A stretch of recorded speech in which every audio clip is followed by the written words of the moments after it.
As we head into the last part of the day, we've had panels on liberal internationalism, how that applies to superpowers, how it applies to issues of justice in the international system.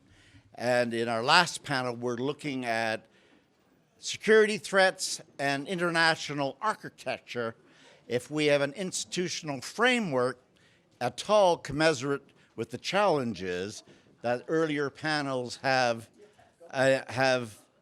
identified. And as the minister spoke about the values that animate us going forward, there's Bob Bothwell's question, which is, how do we get there? What capabilities do we need, and what are the real obstacles?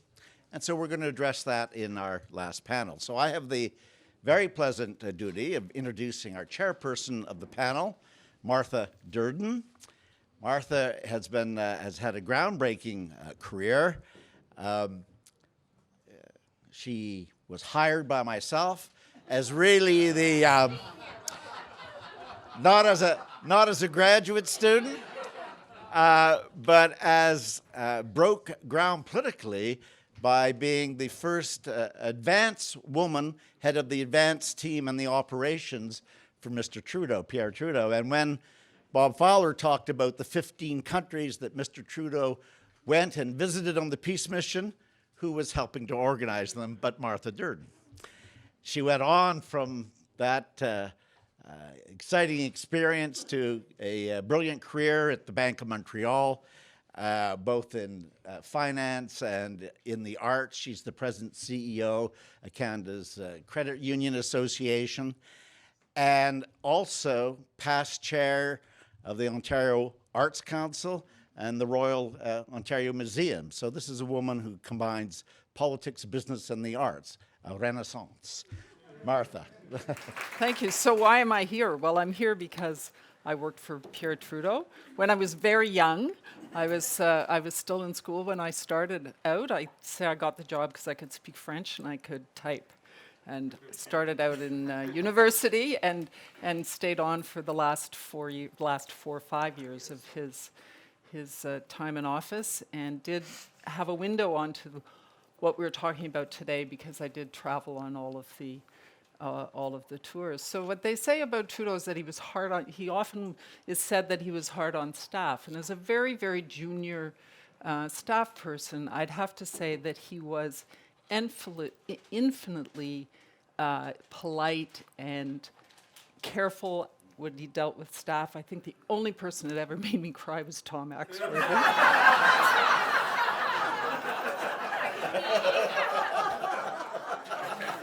Bit of a story. Only once, though. Only once. No, it wasn't that. It was my fault, I guess. Anyway, but he was. But when during that travel, I do remember incredibly focused. Read everything, corrected the grammar on everything. Always spent long periods of time having discussions with his senior advisors on these trips, and he really had a mission and was working towards that mission. So it's from that perspective that I come here today. It'd be no surprise that I found him that way to this group, because many of us knew him well. And I will, with that, introduce the panel, because David Crenna was my colleague at the same time in the PMO. David and I worked together in the PMO when he was really a contributor to the public policy in that area. He provided commentary on diverse policy issues to the Privy Council officials during that time, and included many on defense and security matters. In 83 and 84, he managed all the contacts for the Canadian peace movement in relation to the cruise missile testing issue, meeting with key activists. He participated in PMO discussions on the peace initiative, and then organized consultants that came and activists that met with Mr. Trudeau at 24 Sussex. And from 91 to 93, David coordinated and co-managed the Canadian-Russia Business Council, which you'll recall is a Canadian government-funded defense conversation project that was in Russia at the time. He engaged with directors of some 13 weapons-producing plants looking for alternative civilian products. Their operations had imploded at the end, whose operations had imploded at the end of the Cold War. I'm going to lose my glasses. My second panelist is Ben Rosewell. As you know, is president of the Canadian International Council and a membership organization with 16 chapters across Canada dedicated to engaging citizens in the national conversation on international affairs. Ben served for 25 years in the Foreign Service. Most recently, he was Canada's ambassador to Venezuela. He served in the United Nations peacekeeping operation in Somalia in 1993, at the Canadian Embassy in Egypt, chargé d'affaires in Iraq, Afghanistan, in 2008-10, and deputy ambassador in Kabul as a representative in Canada and Kandahar at the height of our engagement in Afghanistan. So very topical this week, probably lots to say on those topics. Ben is a graduate of Georgetown University and Oxford University and a visiting scholar at the Center of Democracy Development and the Rule of Law at Stanford. And finally, Deborah Delange is a tenured associate professor in global management studies at Ted Rogers School of Management.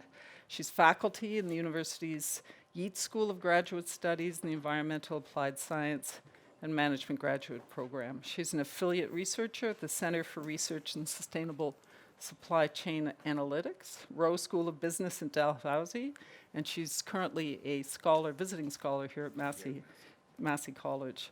Her research was related to sustainable development, focused on environmental and governance topics as per the United Nations Sustainable Development Goals.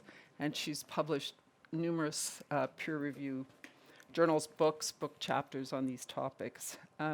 She's worked in many roles, many different sectors over her career. She was an engineer, an accountant, strategy consultant, has a degree in electrical engineering from U of T. She's a CPA, she's an MBA. She spent a lot of time at school, and a PhD, so she spent a lot of time at school. So we're happy to have this panel, and I think I'll turn it over to David, who's going to kick it off. Thank you. Thank you very much, Martha, and thank you, Tom, for the invitation. It's a great chance and opportunity to I'm going to raise some topics about the crossover between the defense questions and the development questions. I'm really glad that Rosemary talked about some of those things, and some others have touched on them as well.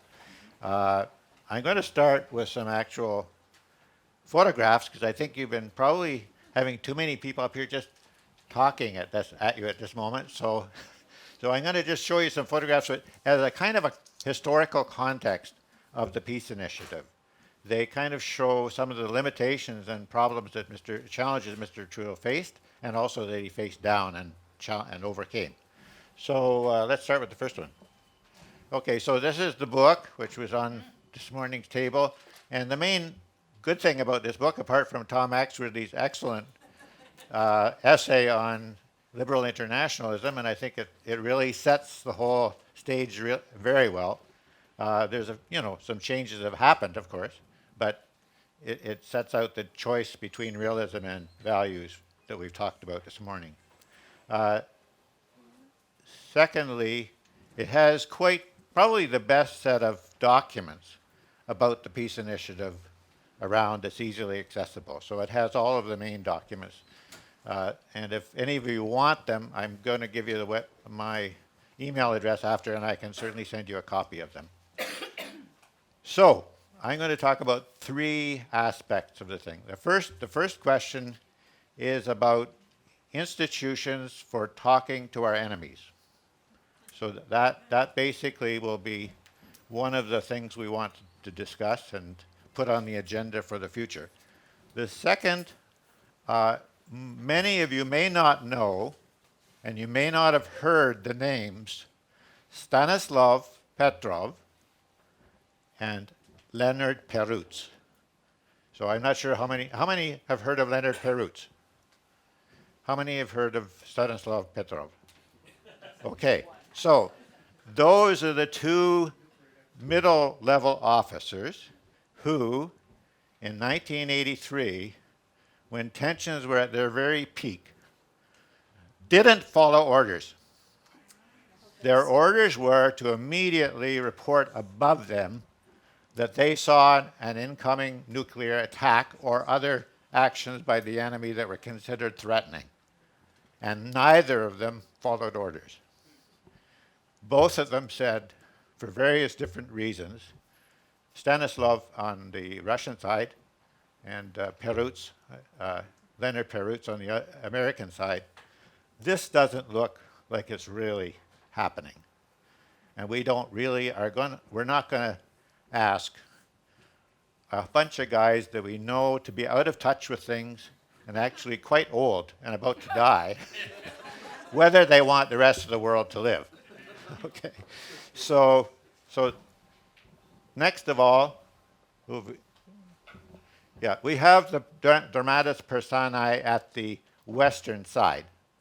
So Mr. Trudeau was actually faced with a rather limited choice of interlocutors for the peace initiative. They were the people he was trying to enlist, and essentially virtually all of them were skeptical at a minimum, and in some cases actively opposed. The surprise among the group is Mitterrand, who actually was socialist in domestic policy, but a hardliner on other aspects. And the surprise is the next one. As already said, and I'm going to tell you why, the combination of reasons why Ronald Reagan was the person that he was and was the one, in effect, the major person that had to change his mind over time. Not that he immediately did, but I believe Mr. Trudeau, in his very clever, tactical, diplomatic way, did indeed have an influence on him and move him down the road. The other two things were the film that were already mentioned the day after, and the other thing I'll show you at the end is there are a series of top secret reports on these near misses with the nuclear exchange that came in through evaluations later on, not when Mr. Trudeau was working, but a number of months later, that actually helped to confirm. And believe it or not, Margaret Thatcher became a believer. She, by 1984, was worried enough that in fact she was the one, among others, later on, following Mr. Trudeau's line in trying to calm the situation. So let's move on to the next. This is the group I dealt with. My favorite story. They were sleeping out there. They were sleeping out there in Ottawa. That's right. That takes guts. By a strange quirk of fate, the woman who was the main leader of this contacted me recently. She spent a lot of time in Istanbul in Turkey, and she said she wanted to talk to me, and we had a couple of really nice teas so far together. And she said, you know, Mr. Trudeau was so good. I just came away loving the guy because he actually stopped there on his way to the office and talked to them. And she came away a #1 Mr. Trudeau fan. And, you know, she's a very sensible person, and she's evolved, of course, as well. Next one. Now, there's already been mention of agricultural diplomacy, shall we call it, taking Mr. Gorbachev out on the farm. Okay, so this is Gene Whalen, the inimitable Gene Whalen. I never forget a meeting in which somebody was looking at him and he said, why are you paying so much attention to Mr. Whalen? Because he was busy again there getting money for his programs. And he said, just taking notes. Anyway, so he and Mr. Trudeau both met. The two leaders, as you've already heard, Chernenko and Andropov, were not the right ones to talk about, and that was his bad luck in a way, but certainly Mr. Gorbachev was. However, next one. Mr. Gorbachev, have you seen the recent mini-series on Chernobyl? So that was almost a nuclear exchange worth of disruption and destruction, if you've seen that film, and it's accurate, of occurring in Europe if they had not done the desperate things that they did. And unfortunately, the impact on Mr. Gorbachev was that it actually reduced his credibility for the future and reduced the capacity that he had to carry on. Next of all. Now, so you can see what year, which is sort of 86-ish, given that time, it takes time to move. Can you see it all? Anyway, so this is the drawdown of nuclear weapons from around 85, 86 onward. So whatever the other people, carpers or people attacking the initiative say, and certainly it's not to claim that it had the impact of that, but it certainly was going all in the right direction thereafter. And down to the current level, it's still too high. It's about 6,200 warheads each, which is still enough to do a tremendous amount of damage. But you have to put that up against the comment somebody made this morning about China saying, oh yeah, we could take 2 billion casualties easy. And even more chilling in a way, Margaret Thatcher saying, well, gee, and she's technically right. There was grass growing on places that I've been in Kazakhstan where they have where the main nuclear weapons testing was, and they are indeed grazing sheep on the places where they were testing nuclear weapons. But the bottom line is nobody would have got out that alive. And JFK once said, victory has 1,000 fathers. Defeat is an orphan. We would have had more than an orphanage full of orphans if this had ever happened. So I just want to go on and to say a little bit about the role of something Canadians rarely talk about, but that is crucial for the future. The first is we need institutions, both at the national and the international level, to do evaluation of intelligence. The Americans are very good at it, and the reason I can speak about, and you can have available the key documents, the top secret documents, now declassified, is that they did an excellent job of saying, where did we almost go wrong, in a very serious way. And so both we and the international community need to have a kind of intelligence evaluation and assessment capacity. And I mean, it's not that it doesn't exist. And Justin Trudeau has had his Privy Council office bringing together defense and foreign policy in one unit. So that's a very good step.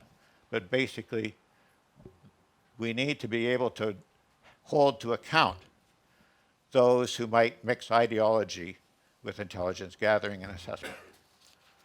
The second point I would make is I traveled all over Western Russia visiting top secret defense plants because they are desperate to find work for their workers.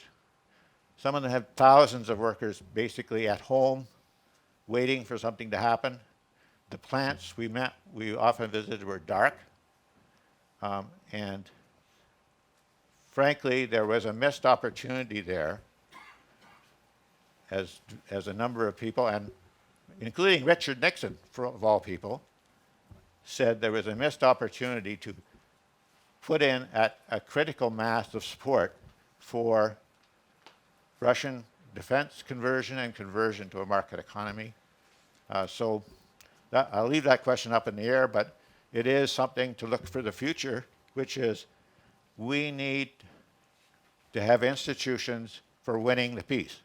It's not just about holding to account the war criminals, which that's an important aspect of it, but it's also just basically a coordinated, less patched together approach to winning the peace. Because if you look back at the history of the 20th century and the 21st century, the numbers of times that we've won the peace, I would think you can more or less count on less than one hand. Only the Marshall Plan really comes to mind as something that was majorly effective and successful. And the rest has been kind of patched together and sometimes worked and sometimes not. So those are my thoughts, and I look forward to institutions that achieve those objectives. Thank you.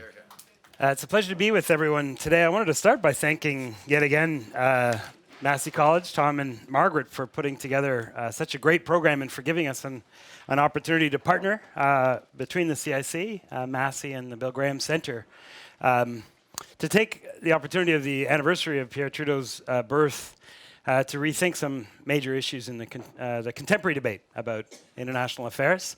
I'll be providing a bit more of a look towards the future, as I've been engaged in the debate publicly about future directions that Canadian foreign policy should take. This event has given me the opportunity to kind of dig back into history and to some of the literature about the period in which Pierre Trudeau was in power, to think about the lessons that we could draw. So what I'd like to do with you, as I'm in the context of some of the advocacy I've been making for greater coordination, perhaps even a new alliance between liberal democracies, to share with you what lessons I've picked out of the Trudeau period, the Trudeau père, and how those might apply. One of the things that's particularly rich in the legacy that Pierre Trudeau leaves was that he was around for a very long time, and so there are actually at least two distinct periods in which he led a pretty fundamental rethink of our position in the world. We've talked a fair amount about the later period, his final mandate in the 1980s. For my purposes, I actually find the initial period of 1968 to 1970 to be particularly interesting, because in my reading of that period, Pierre Trudeau comes to power with a mandate to fundamentally reshape foreign policy. I think certainly as a longtime practitioner of foreign policy and imbued in the model of the Pearsonian era, the degree to which the Pearsonian model was discredited in 1968 came as a real surprise to me. And when I was reading, this was also an incredibly turbulent time in international affairs. Often we're caught by the conceit of the present and assuming that the current era must be the most turbulent ever, that things were working perfectly fine in the past. But 1968, when I read it now, is a terrifying time to be alive. This was an era in which revolutions were breaking out all over the place, where the model on which our system of government is based was widely seen to be in decline, and the major rival at the time to be seen to be on the rise, that of communism. The power structures on which we had come to rely were fundamentally in question. There was widespread view that the United States was declining. Of course, it was deeply mired in Vietnam and getting more mired by the year in 1968. But also, if we look at our own experiences as a nation, our foreign policy was stuck in the late 1960s.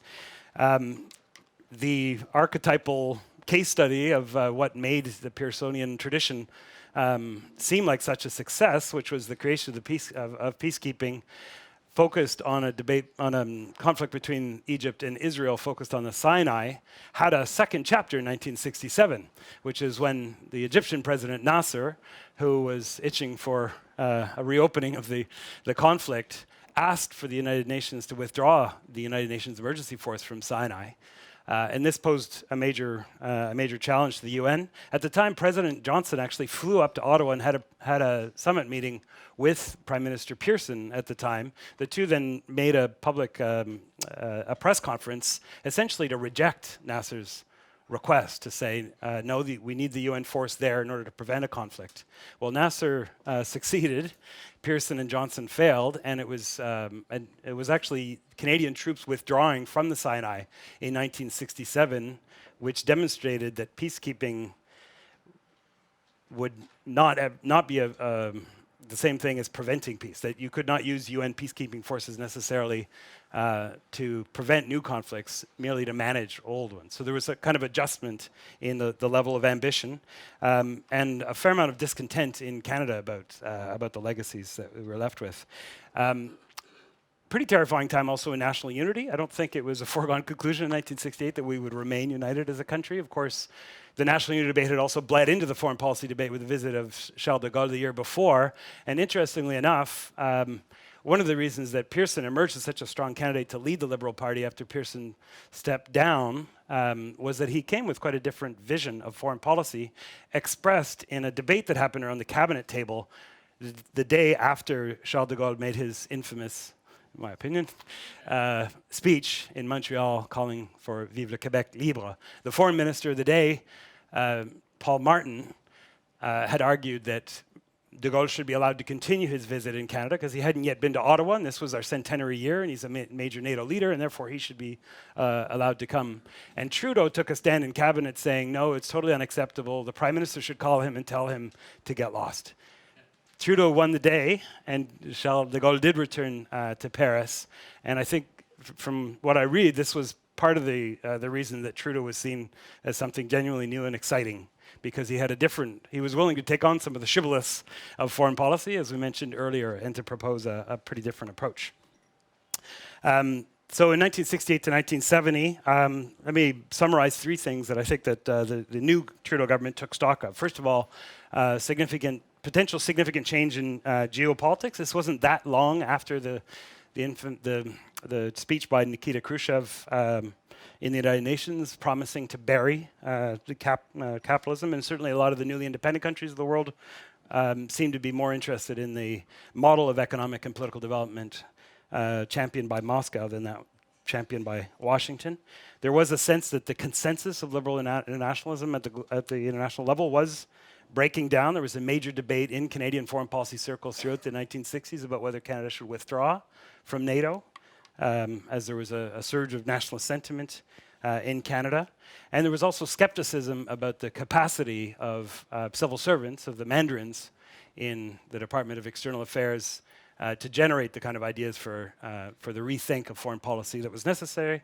Famously, or infamously, I suppose, depending on your perspective, Trudeau said, what could I learn from the Foreign Service that I couldn't learn by just simply reading the New York Times? And I think that was a reflection not only of the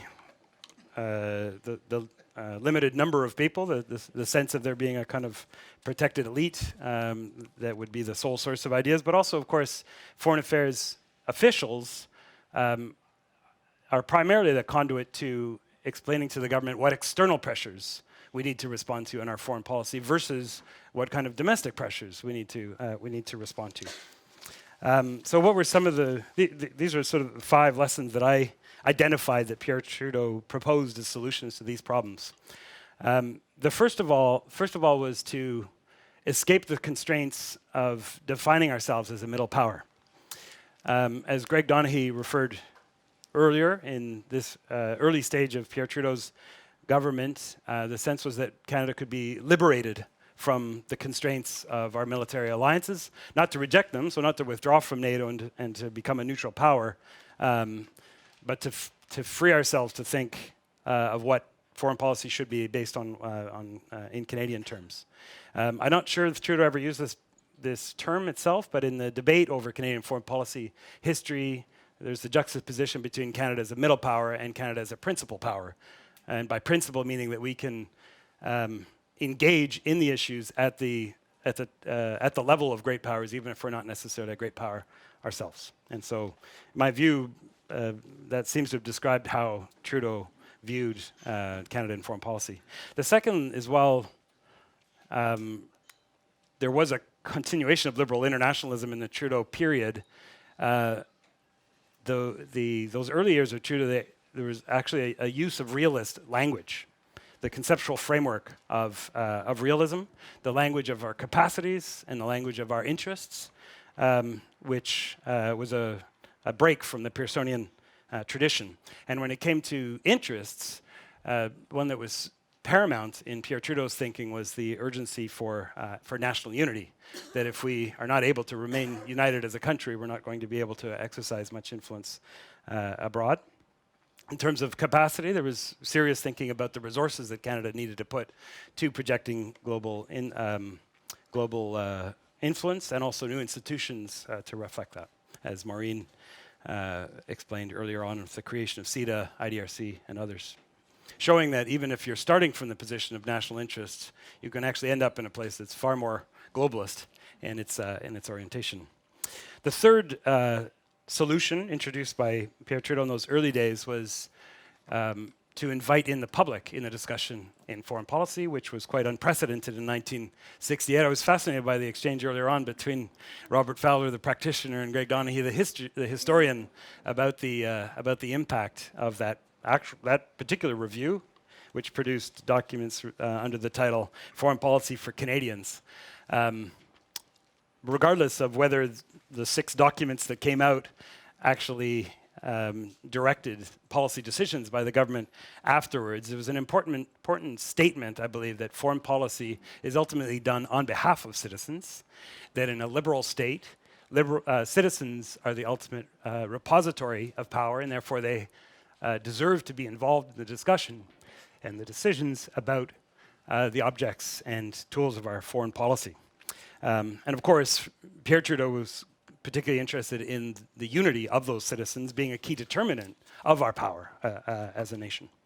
A fourth lesson was to, as a principal power, to focus on some of the principal issues, to take on top-level geopolitical challenges. I thought Rosemary had a great quote from Trudeau at the time to say that Canada's interests weren't NATO, NORAD, and the United Nations, but disarmament, the fight against global poverty, etc.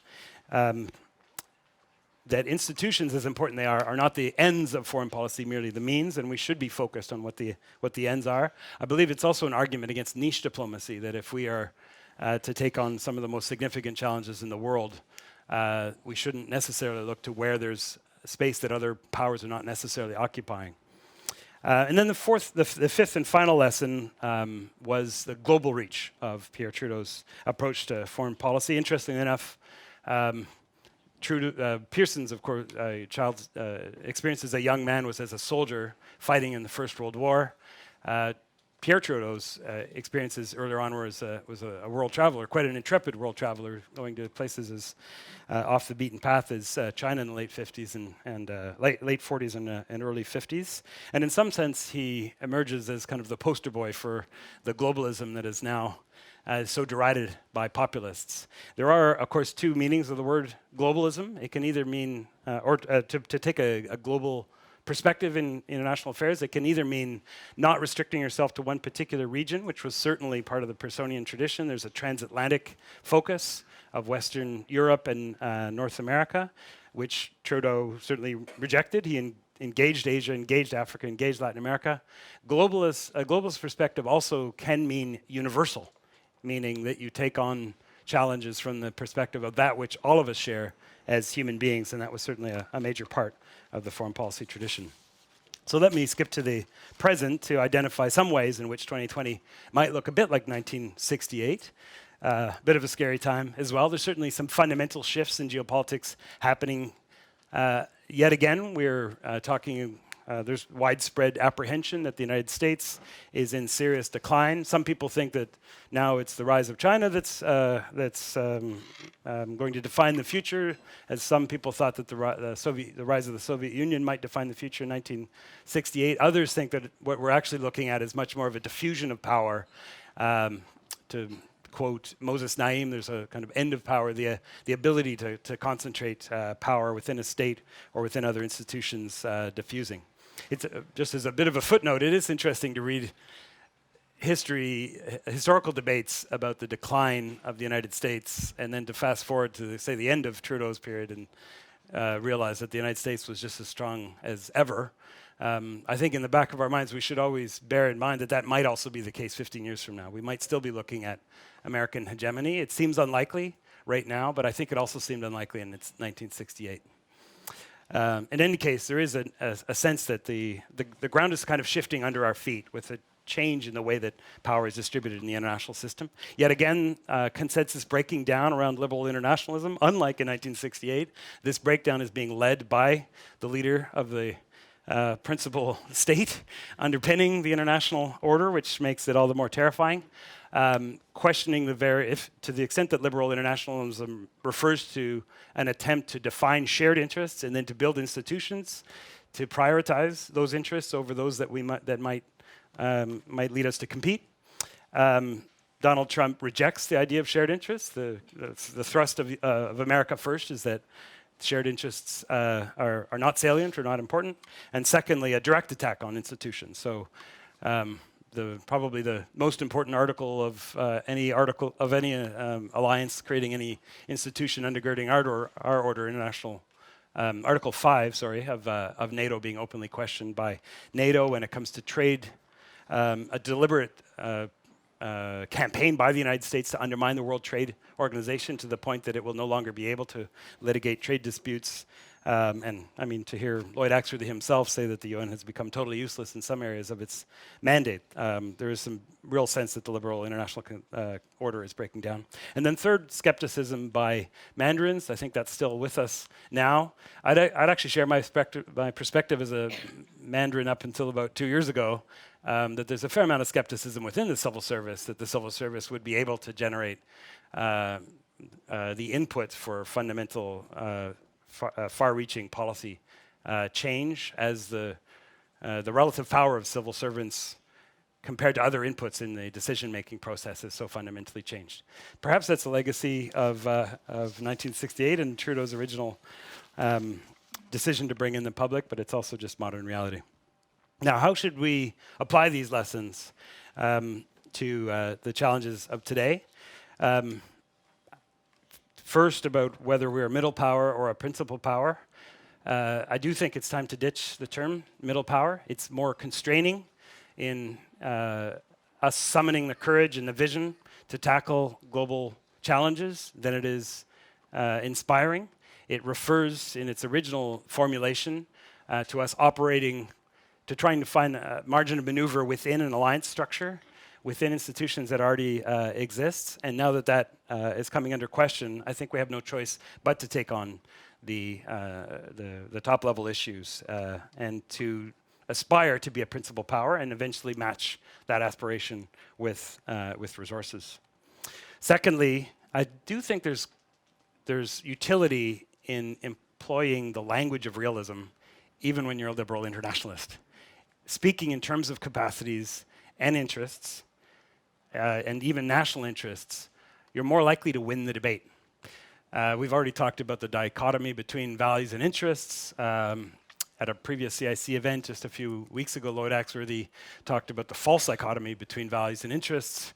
One of the reasons why it's helpful to talk about interests is that you're just more likely to bring more people on board. And for any of us who've actually sat down and tried to write policy papers about what our values are, what our interests are, know that it's perfectly possible to take any objective we have and either call it a value or call it of interests. So let's just call them interests, because then you can get many more people on board.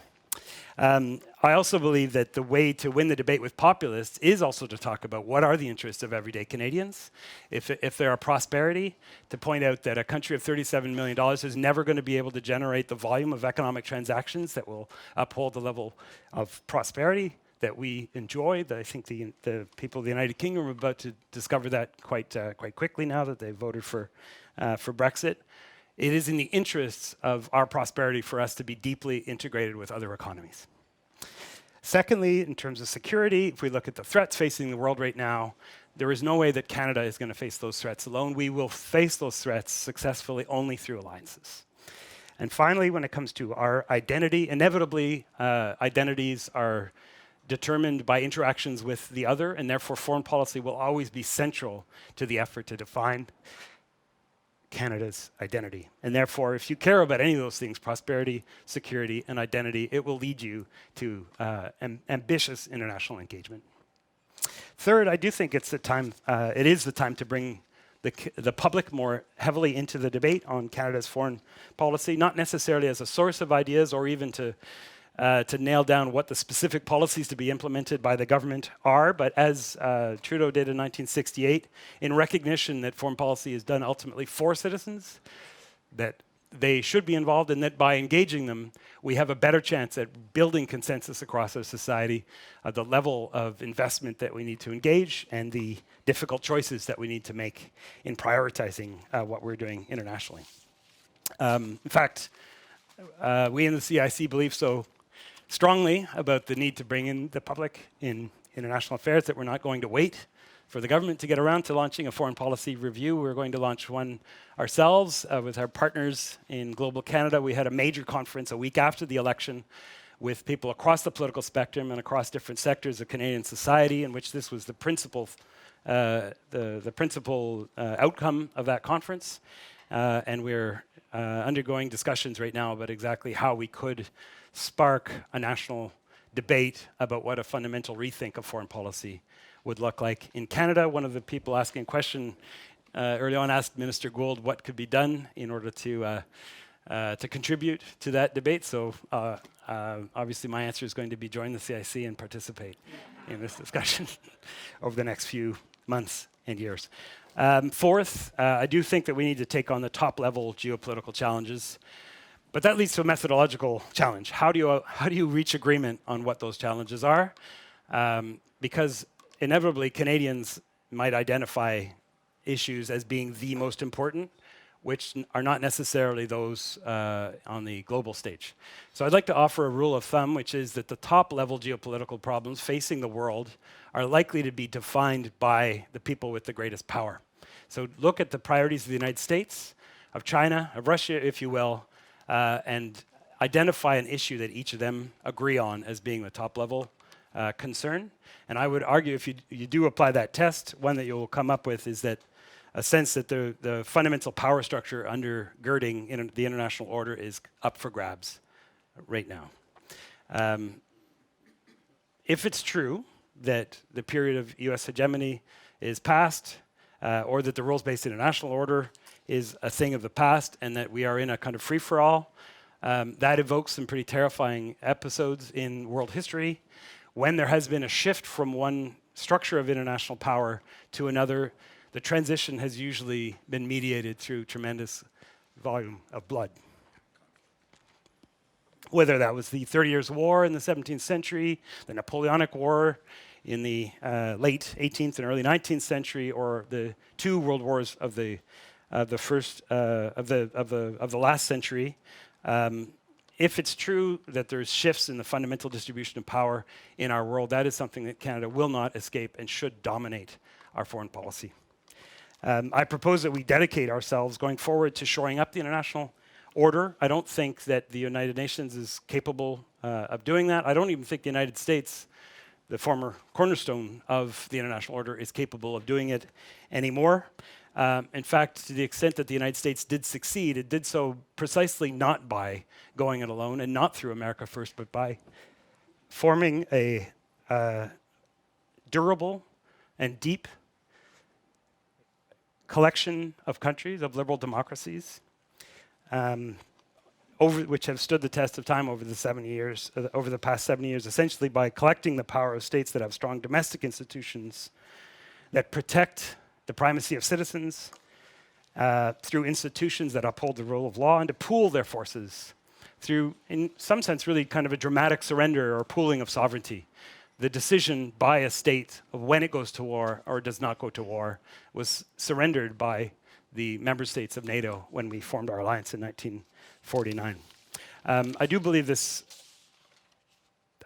that there is a significant current of thought within the two principal political parties in Canada to take this as our principal challenge in foreign policy and to do something about it. If I can just briefly quote two of the more interesting foreign policy visions that have emerged in the national debate recently. Chrystia Freeland's speech to the House of Commons in June of 2017, and then a speech that Andrew Scheer gave just in May of last year, leading up to the election.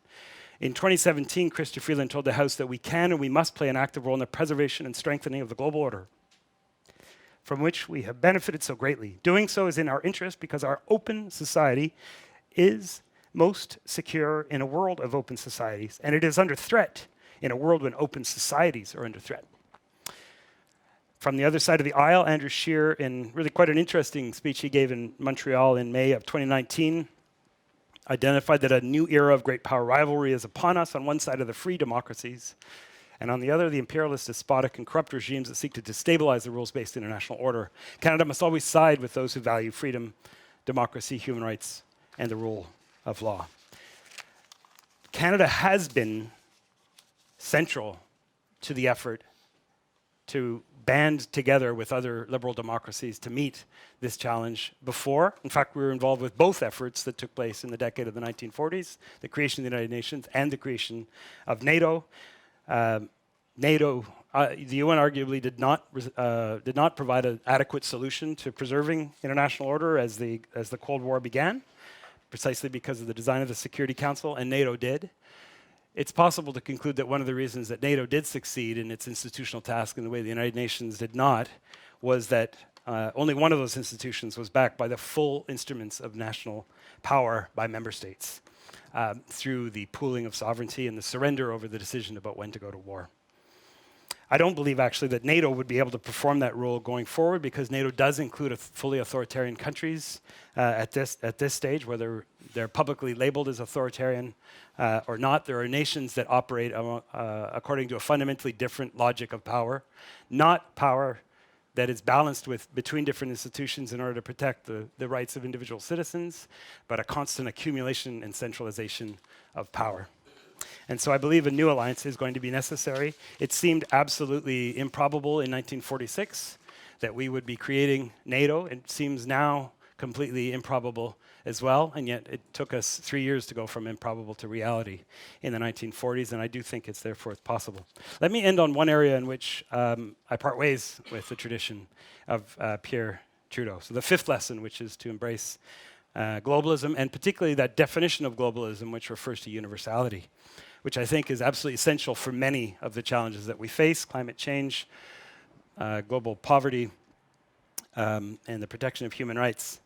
And yet, if we're talking about the challenge of undergirding the rules-based international order by banding together with fellow liberal democracies, inclusiveness is not going to work. There are two fundamental logics of power, and I believe this effort must be made in a global sense, meaning let's not restrict ourselves to Western Europe and North America, but not global in the sense that we have to get all 195 countries on board, because otherwise that will not be an effective institution. The international order will not be upheld, and democracy will not be protected.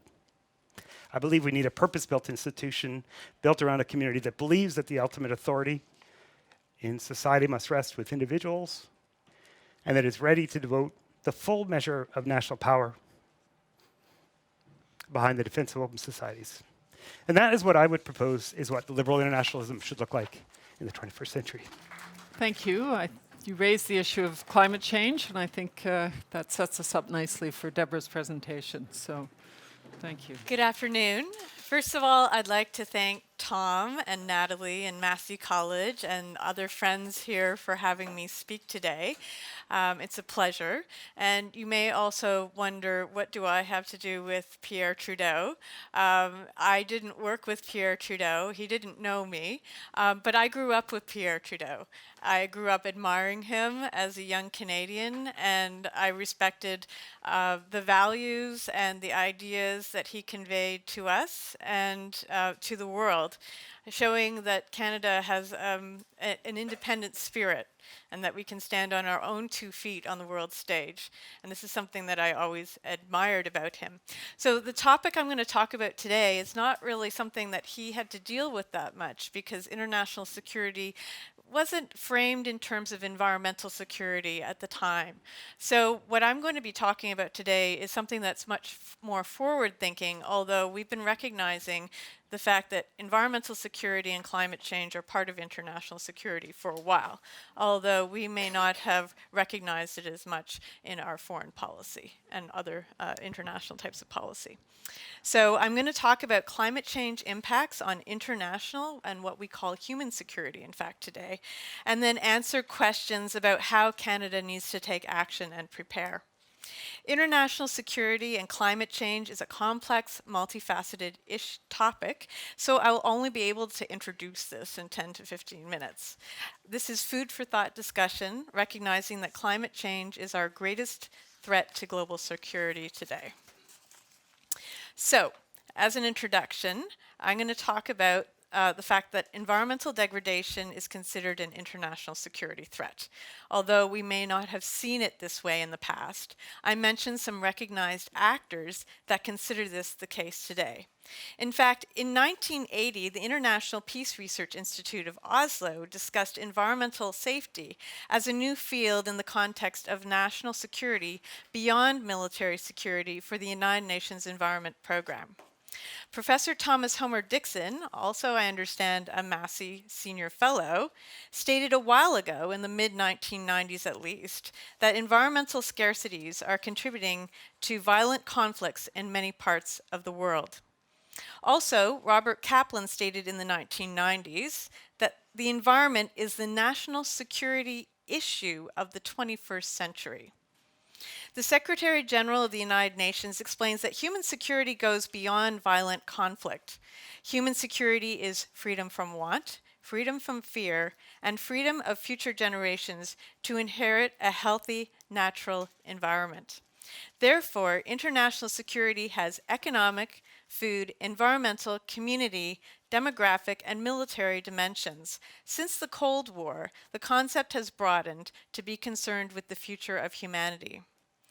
In 2007, the UK delegation to the United Nations made some of the connections between border disputes and effects of climate change, such as melting ice sheets and rising sea levels and the other effects that we see around the world of climate change. Environmental changes causing food and water insecurity lead to migration. Migrations of people into others' territories create the potential for instability and conflict. Conflict results over energy supplies, and we have seen this on a larger scale as a result of most of the oil wars in the Middle East. Also, conflict arises due to scarcity, poverty, and extreme weather experiences causing distressing circumstances. The Intergovernmental Panel on Climate Change, the IPCC, states that climate change affects the poorest people and countries most intensively, creating negative impacts on human health and food production. Climate change degrades potential progress on many of the Sustainable Development Goals. It threatens food security by damaging agricultural productivity, creating water scarcity and soil deterioration, as well as affecting the stability of societies. The most acute and immediate economic threat to human security comes in the form of famine. So it is alarming to consider the potential threats of climate change to international security. Also, the UN Security Council has discussed the issue of environmental security as part of international security in debates on climate change. However, there has been politicization of the issue, not so surprising, more so than in the UN than in the EU.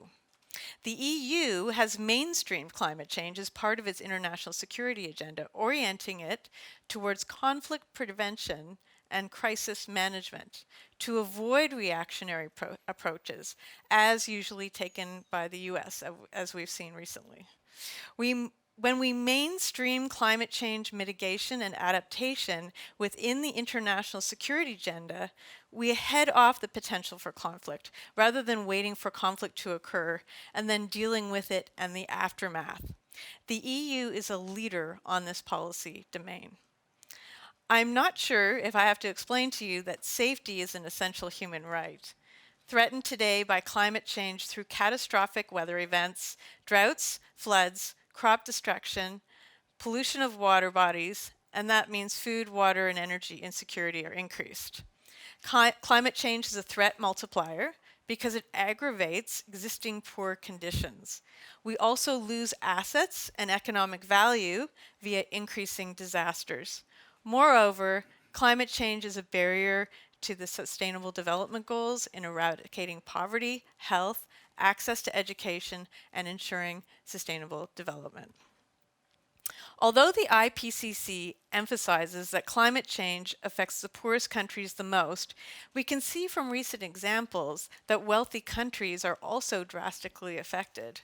We have seen devastating fires in Canada, California, the Brazilian Amazon, and most recently Australia, where over 5 million hectares have been burned and over 500 million animals killed. In Toronto, we have still not recovered from flooding of our Toronto islands, and we lost businesses that served islanders. Flooding of Manhattan and New York due to Hurricane Sandy is another example of a costly catastrophe. All of us must realize that no amount of money can buy full recovery from the severe impacts of climate change when we are talking about the loss of lives, species, and historical sites. Moreover, with repeated events, we will not be able to afford recovery, and adaptation may become more difficult because we cannot even adequately pick up the pieces after disasters occur. On the topic of food security, and according to the Food and Agricultural Organization, part of the United Nations, food security exists when all people at all times have physical, social, and economic access to sufficient, safe, and nutritious food which meets their dietary needs and preferences for fresh food and a healthy life. While agriculture is a source of greenhouse gas emissions, it is negatively impacted by climate change as well. So we need to change our agricultural systems. Research has reported that there is some correlation between peace and food security, meaning that when there isn't enough food, a likelihood of local conflict increases. Some estimates are that about 40 to 50% of the Earth's surface is assigned to agricultural activities. The FAO says that agricultural activities consume 70% of fresh water, but provide livelihoods of about 40% of the world's population, and contribute to about 1/3 of global emissions, including carbon dioxide, methane, and nitrous oxide. Climate change tends to reduce agricultural productivity, leading to food insecurity, and then exposing societies to risk and the need for migration. Good governance with international cooperation, as we've been talking about today extensively, can address food insecurity by strengthening ties between countries and developing a more fair and inclusive international trade system. With respect to trade, food imports to vulnerable countries are affected by global climate change, thus having a direct impact on the domestic food supply. So this is not just about affecting local supplies. To help these countries, trading price adjustments could help with food availability. Agriculture is one of the sectors most exposed to climate change. Multilateralism and international institutions are important for managing this issue globally. Also, examples of adaptation strategies for vulnerable populations would include helping farmers to diversify their income from off-farm employment, creating safe and dependable water supplies, educating communities, and establishing weather-based crop insurance systems.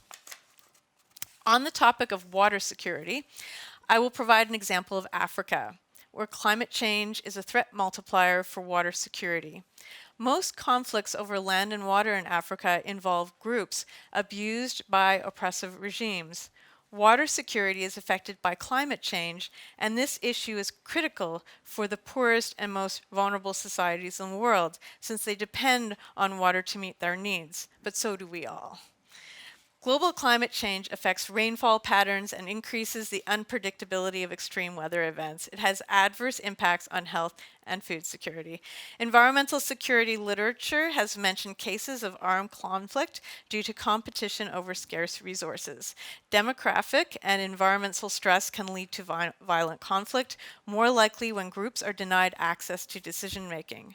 So there are a confluence of factors that occur. Structurally asymmetric societies face heightened problems in periods of environmental crisis.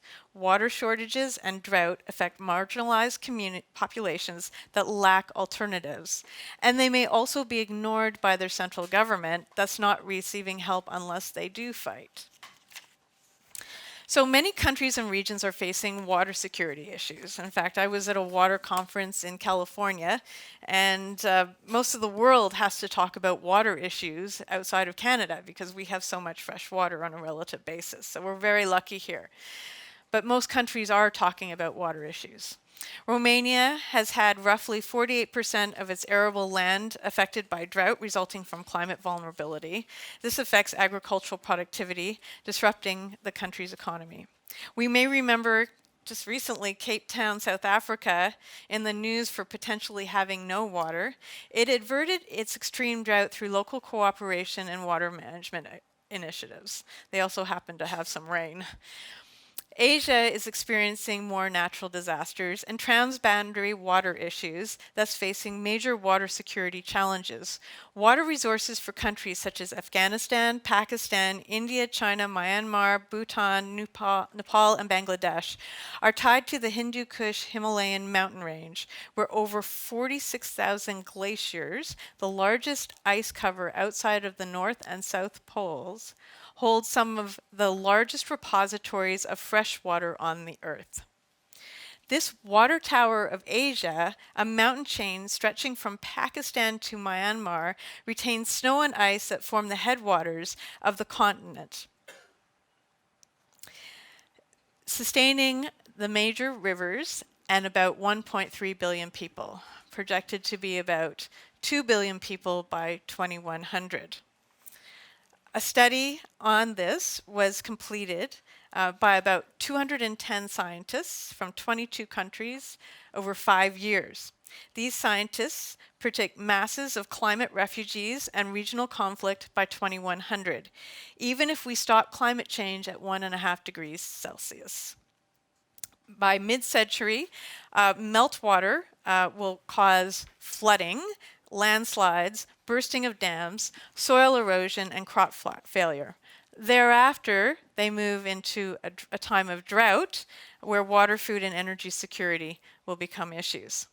India, Mali, Mexico, Papua New Guinea, Somalia are additional places where environmental stress is linked with local conflict.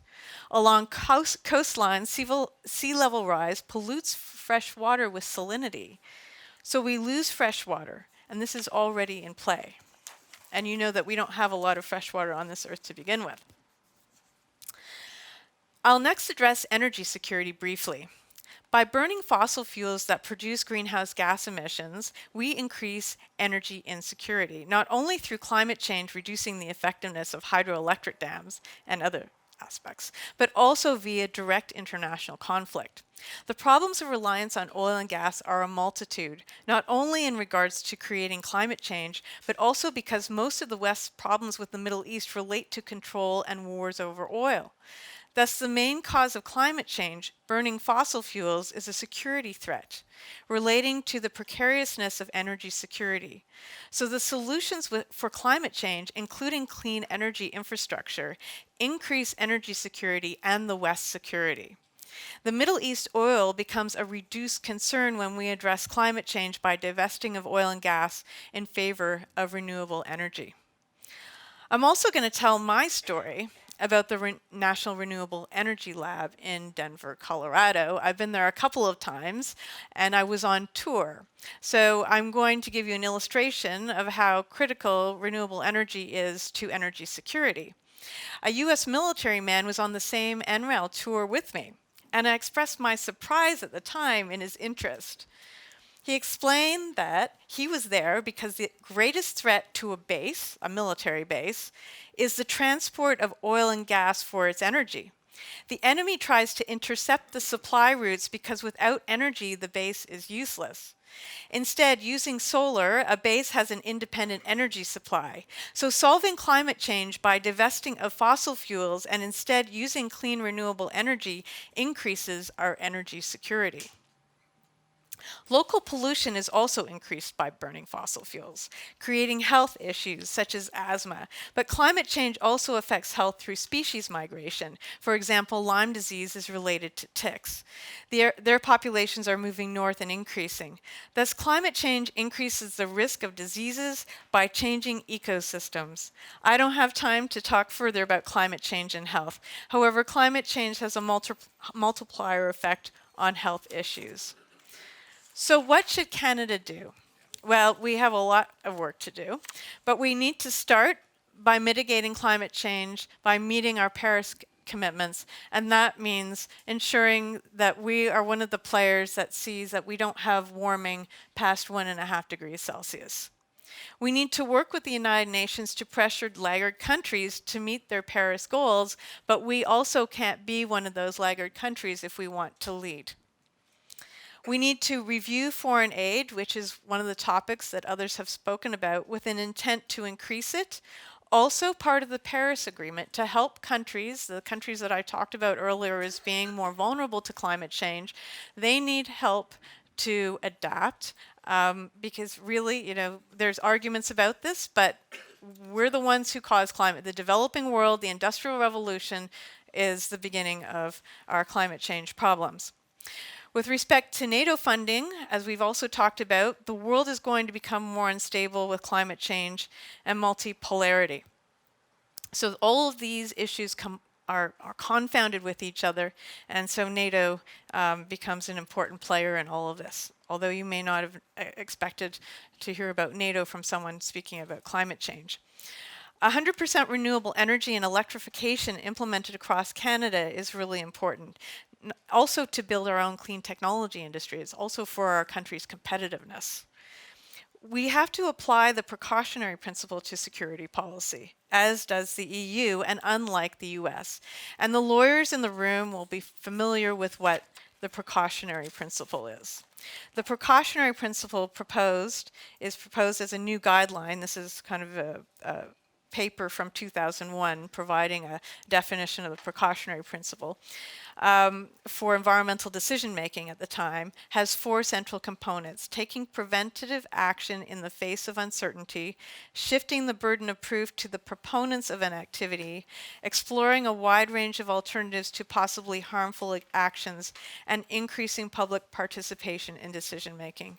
So we can no longer wait to see disasters happen and then react to them.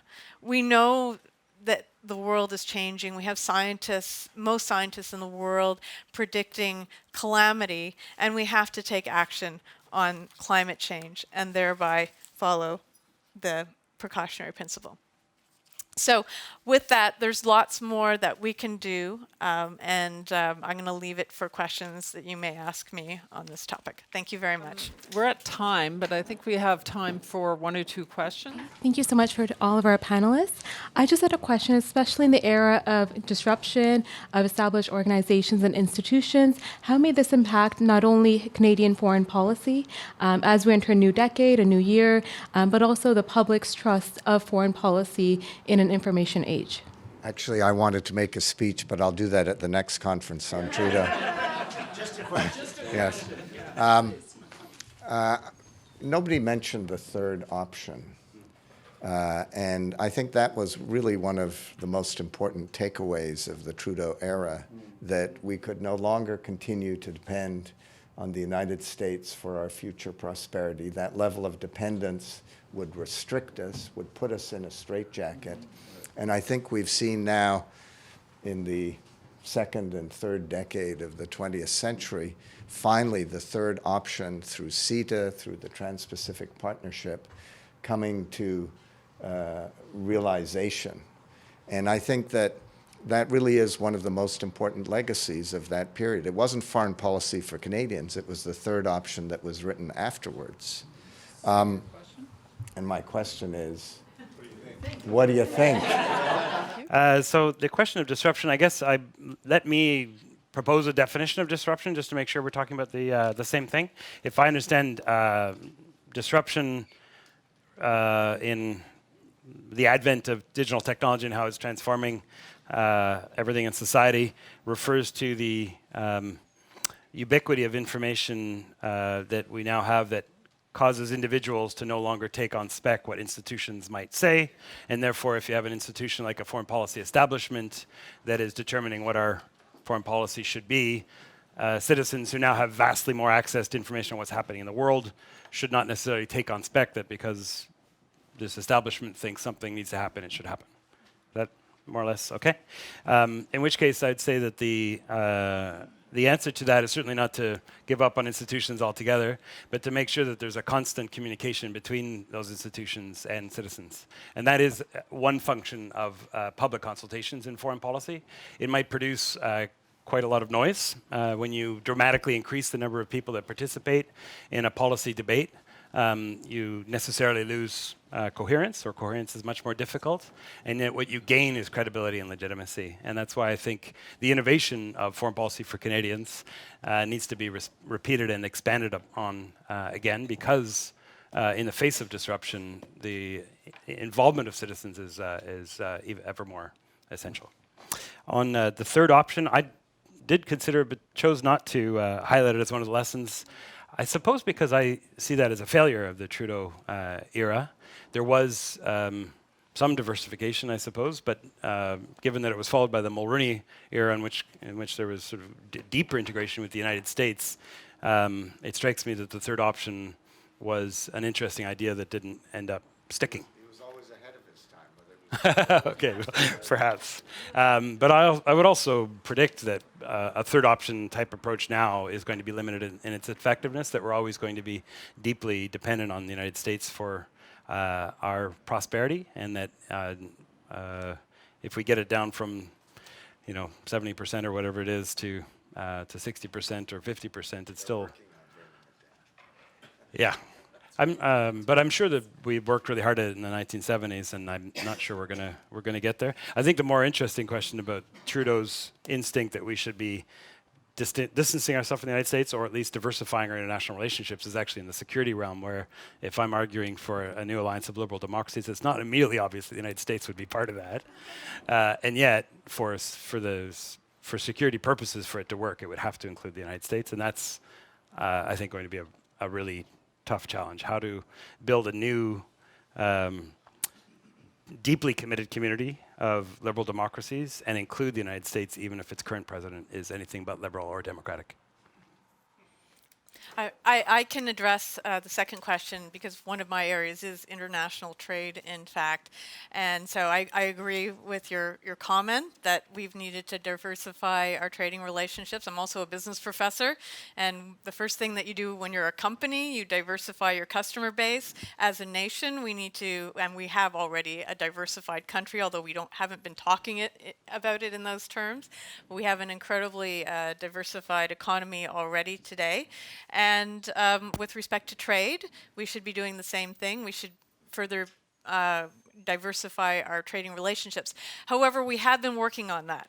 And I've been part of that with respect to building a relationship with the UK as it faces Brexit. In fact, I did a project on that related to circular economy trade. We have CETA, and so we've been trying to build stronger relationships with Europe. And going back to your point, in terms of finding relationships that build upon liberal democracies, I think the EU is that.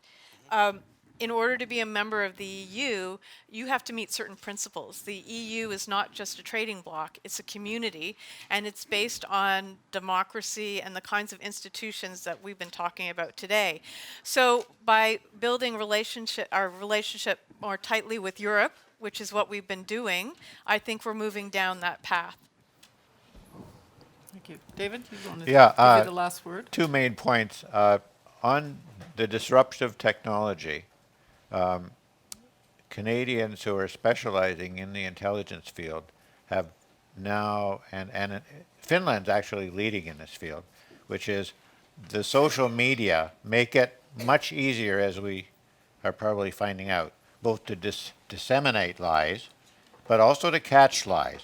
And they actually have been using people taking their own films and so on to dispute and find the failures, for example, in the eastern end of Ukraine, showing when Russian tanks were actually crossing the border. They've been able to have people sharing films and sharing intelligence about security failures and so on. So what I guess I'm saying is we need to increase our capacity to use this very cheap technology to learn more about what's happening out there now. So that's on the disruption side. Frankly, if the Americans and others, the entire intelligence community missed the end of the Cold War, really, and the collapse of communism, right? I mean, very few picked up on the fact they were all invested in the edifice they constructed, when in fact, if they've been talking to actual people on the ground and collecting social intelligence and economic intelligence more fully and sharing it, they would have known something was going to happen that was big time, and it only took 5 years after Mr. Trudeau's initiative to start that all happening. So I guess my proposal is Canada should increase its capacity, especially to collect intelligence for development and to collect what's happening on the ground socially and economically. Thank you. So I think I'm going to cut it off there, if I may. We're way behind time. I'd like to thank our panelists for their presentation.